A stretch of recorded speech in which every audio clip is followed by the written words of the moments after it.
In April 2015, Burundian President Pierre Nkurunziza announced that he was running for a contentious third-term mandate. The country has since been thrown into a political crisis that has seen hundreds of people killed and more than 400,000 Burundians fleeing to neighboring countries. One Burundian who fled to France talks about life in exile and hopes for when he returns to his home country. Burundians living abroad are appealing for a solution to a political crisis that is now in its second year and has seen hundreds of people killed and 400,000 others fleeing the country. Members of several Burundian opposition political parties, led by the National Liberation Forces and Movement for Solidarity and Democracy, recently gathered in Brussels, Belgium, to call for unity and urge the international community to do more about the situation back home.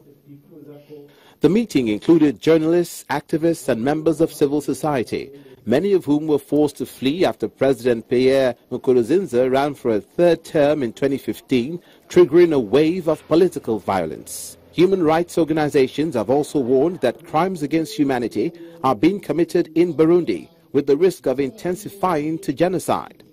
The MSD party has lost Hutus and Tutsis. Ours is a political family in every sense of the word, whether they are Hutus or Tutsis. We are a big family. We need to see beyond politics for the sake of our country. Burundi's opposition parties say Nkurunziza's third term is unconstitutional and violates a peace deal that ended the country's civil war in 2005.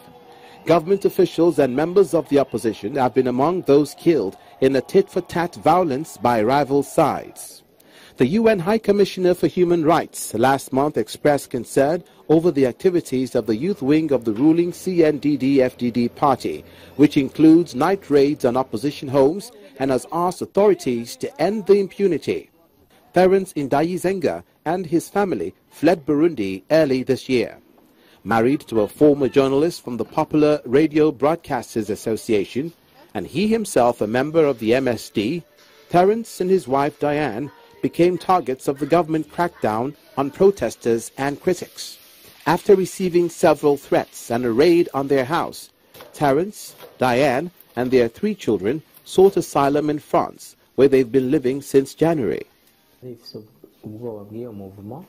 The government feared the MSD movement because it brought together young people, especially young people of all ethnic groups, Hutus and Tutsis. That is why the government started targeting us. As the political unrest deepens back home, Terence is hopeful that one day his family will return to Burundi and help rebuild the country. One person has been killed, many more injured following a train collision at Ellensfontein station east of Johannesburg, South Africa. Several train carriages ended up on their side, with some passengers still inside and others walking around the tracks. The train driver was also fatally injured, and paramedics declared him dead at the scene. Others who were injured were being treated on the scene and some taken to hospital around the area. And oh, the joys of living your dream.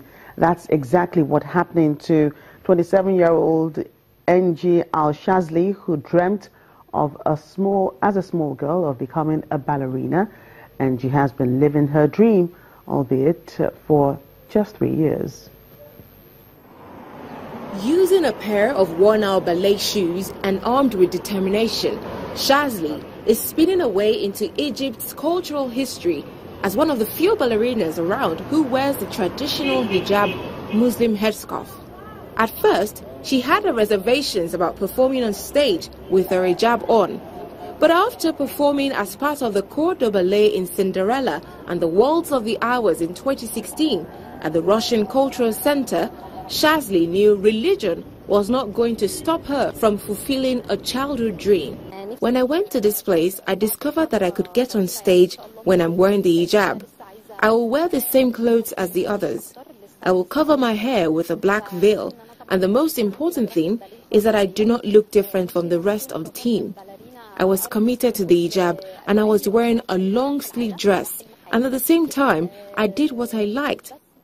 And she is not about to give up her dream job She says age and religion are no barriers for her as she pursues her love for ballet. She is currently teaching at a ballet school in Cairo, and another dream is to open her own academy in the future.